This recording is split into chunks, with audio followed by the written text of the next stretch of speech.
So high views எல்லாமே எப்படி இருக்கீங்க? ஸோ இன்றைக்கி நம்ம எங்கே வந்திருக்கோம் பார்த்தீங்கன்னா, கங்காதீஸ்வரர் கோவிலுக்கு தாங்க வந்திருக்கோம்.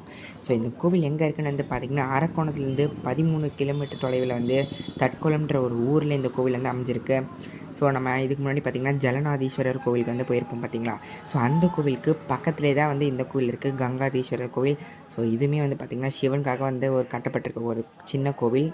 ஸோ ரொம்ப அழகாக இருக்கும். ஸோ வாங்க வீடியோக்குள்ளே போகலாம். ஸோ இந்த கோவில் வந்து பார்த்திங்கன்னா 1300 ஆண்டுகள் பழமையான ஒரு கோவில். ஸோ 7ஆம் நூற்றாண்டில் வந்து பல்லவர்களால் இந்த கோவில் வந்து கட்டப்பட்டுச்சு. வருணன் கங்காதேவியுடன் இந்த கோவில் சிவனை வணங்கியதால் கங்காதரன் என்ற பெயர் வந்தது. பார்வதி மோகனாவல்லி என்ற திருநாமத்துடன் அருள் புரிகிறாங்க. ஸோ இதுதாங்க பார்வதி தேவியுடைய சன்னதி. ஸோ இந்த கோவிலில் வந்து பார்த்திங்கன்னா விநாயகரோட சன்னதி, அப்புறமா முருகருடைய சன்னதி எல்லாமே வந்து வச்சுருக்காங்க கைஸ். ஸோ இந்த கோவிலுடைய ஸ்பெஷலான ஒரு விஷயம் என்னென்னு வந்து பார்த்திங்கன்னா, அது இங்கே தான் கைஸ் இருக்குது. ஸோ இது வந்து பார்த்திங்கன்னா ஒரு நந்தியுடைய சிற்பம். ஸோ அதோடைய வாயிலேருந்து தண்ணி வந்துக்கிட்டு இருக்குது பார்த்திங்களா, இதுதான் கைஸ். ஸோ இதுதான் இந்த கோவிலுடைய ஸ்பெஷலான ஒரு விஷயம். ஸோ இந்த ஊருக்கு வந்து பார்த்திங்கன்னா திருவூரன்ற ஒரு சிறப்பு பெயருமே வந்து இருக்குது. ஸோ இங்கே முருகருடைய சன்னதி வந்து வச்சுருக்காங்க கைஸ். ஸோ முருகருடைய சன்னதியை நம்ம தரிசனம் பண்ண முடிச்சிட்ட பிறகு இங்கே வந்து பார்த்திங்கன்னா சண்டிகேஸ்வரருடைய சிற்பம் வந்து வச்சுருக்காங்க.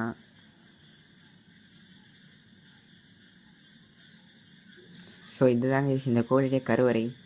ஸோ இங்கே தான் சிவன் நம்மளுக்கு வந்து அருள் புரிகிறாரு. ஸோ கங்காதீஸ்வரர்.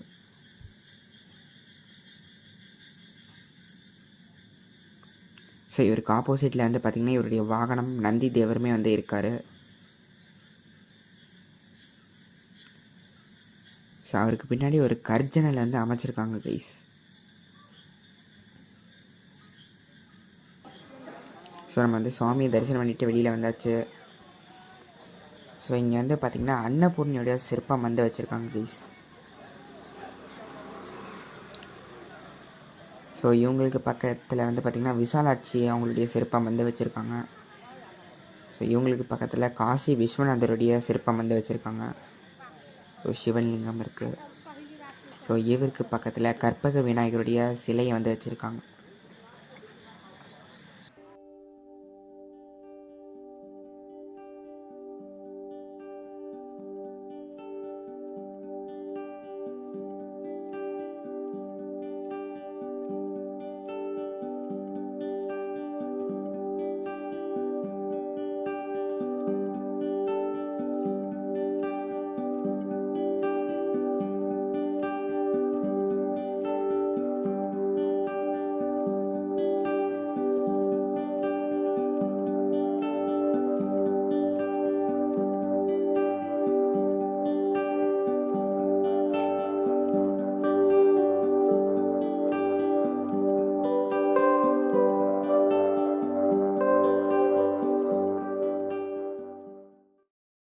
ஸோ அடுத்ததான் நம்ம எங்கே வந்திருக்கோம் பார்த்திங்கன்னா லட்சுமி நரசிம்மருடைய கோவிலுக்கு தாங்க வந்திருக்கோம். ஸோ இது வந்து பார்த்திங்கன்னா திருவள்ளூர்ன்ற ஒரு மாவட்டத்தில் நரசிங்கபுரம் அப்படின்ற ஒரு ஊரில் வந்து இந்த கோவில் அமைஞ்சிருக்கு. ஸோ இந்த கோவிலுடைய கோபுரம் வந்து பார்த்திங்கன்னா 5 நிலை ராஜகோபுரம். ஸோ இந்த கோவிலில் வந்து பார்த்திங்கன்னா சோழர்களும் அப்புறமா விஜயநகர மன்னர்களுமே வந்து இந்த கோவிலுக்கு வந்து நிறைய திருப்பணி வந்து செஞ்சுருக்காங்க. ஸோ இந்த கோவிலுடைய கோபுரத்துக்குள்ளே நுழைஞ்ச உடனே வந்து பார்த்திங்கன்னா பலிபீடம் இருக்குது. ஸோ அதுக்கு முன்னாடி வந்து பார்த்திங்கன்னா கொடிமரம் இருக்குது. ஸோ இந்த கோவில் வந்து யாருக்காக கட்டப்பட்டிருக்குன்னு வந்து பார்த்திங்கன்னா நரசிம்மருக்காக தான் வந்து கட்டப்பட்டிருக்கு. ஸோ நரசிம்மர் வந்து பார்த்திங்கன்னா பெருமாளுடைய அவதாரம். ஸோ இந்த கோவில் வந்து பார்த்திங்கன்னா இப்போ திருப்பணி வந்து நடந்துக்கிட்டு இருக்கு. ஸோ இதாங்க இந்த கோவிலுடைய கருவறை. ஸோ கருவறைக்கு முன்னாடி வந்து பார்த்திங்கன்னா ஒரு சில சிற்பங்கள் எல்லாமே வந்து வச்சுருக்காங்க.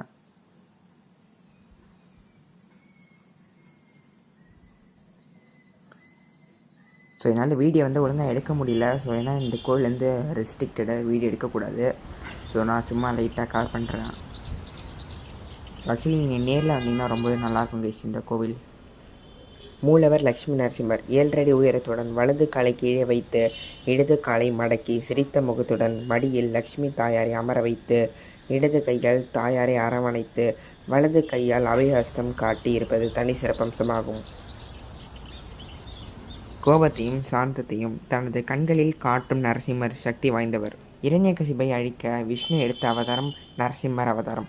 ஒரு கணால் இரண்யனை கோபத்துடனும் பிரகலாதனை குளிர்ந்த பார்வையுடனும் பார்க்கிறார். சுற்று பிரகாரத்தில் சக்கரத்தாழ்வார் வேதாந்த தேசிகள் காட்சி தருகிறார். சுற்று மண்டபத்தில் அஷ்டலட்சுமிகள் சிலைகள் ஆதிலட்சுமி, தானியலட்சுமி, வீரலட்சுமி, கஜலட்சுமி, சந்தானலட்சுமி, விஜயலட்சுமி, ஐஸ்வர்யலட்சுமி, தனலட்சுமி என 8 லட்சுமி சிலைகளும் நிறுவப்பட்டு திருப்பணி நடைபெறுகிறது. தென்மேற்கு திசையில் 5 அடி உயரத்தில் உள்ள மரகதவள்ளி தாயார் தனி சன்னதி உள்ளது. அமர்ந்த நிலையில் 4 கரத்துடன் அருள் புரிகிறாங்க. ஸ்ரீ ஆண்டாள் சந்நிதி தனியே அமைச்சிருக்காங்க. கருடாழ்வாருக்கும் தனி சந்நிதி உள்ளது. கருடாழ்வார் நாகங்களை ஆவணங்களாக அணிந்து காட்சி தருவதால் இவரை வணங்கினால் நாகதோஷம் விலகும் என்பது ஐதீகம். சுவாமி நட்சத்திர நாள் இங்கே விசேஷமாகும். நரசிம்மர் சன்னதிக்கு எதிரே ஆஞ்சநேயர் சன்னதி இருக்குது. நாளை என்பதே நரசிம்மர் இடத்தில் இல்லை. கோரிக்கைகளை அன்றே தீர்த்து வைப்பது பக்தர்களின் நம்பிக்கையாகும். ஸோ இந்த கோவில் எப்போ திறந்திருக்குன்னு வந்து பார்த்திங்கன்னா காலையில் 8 மணிலேருந்து 12 மணி வரைக்கும், அதுக்கப்புறமா நடை சாத்திட்டு 5 மணிலேருந்து 8 மணி வரைக்கும் இந்த கோவில் ஓப்பனில் இருக்கும். ஸோ அவ்வளோதாங்க, இதுதான் இந்த வீடியோ முடிஞ்சிருச்சு. ஸோ இந்த வீடியோ உங்களுக்கு பிடிச்சிருச்சுன்னா லைக் பண்ணுங்கள். இந்த வீடியோ யூஸ் மற்றவங்களுக்கு ஷேர் பண்ணுங்கள். மறக்காமல் இந்த மாதிரி இன்ட்ரெஸ்ட் நம்மளுடைய சேனலை சப்ஸ்கிரைப் பண்ணிட்டு பக்கத்தில் இருக்கக்கூடிய பெல் ஐக்கனையுமே வந்து ப்ரெஸ் பண்ணுங்கள். அப்போ தான் நான் அப்புறம் விஷயம் உங்களுக்கு நோட்டிஃபிகேஷன் வரும். தேங்க்ஸ் ஃபார் வாட்சிங்.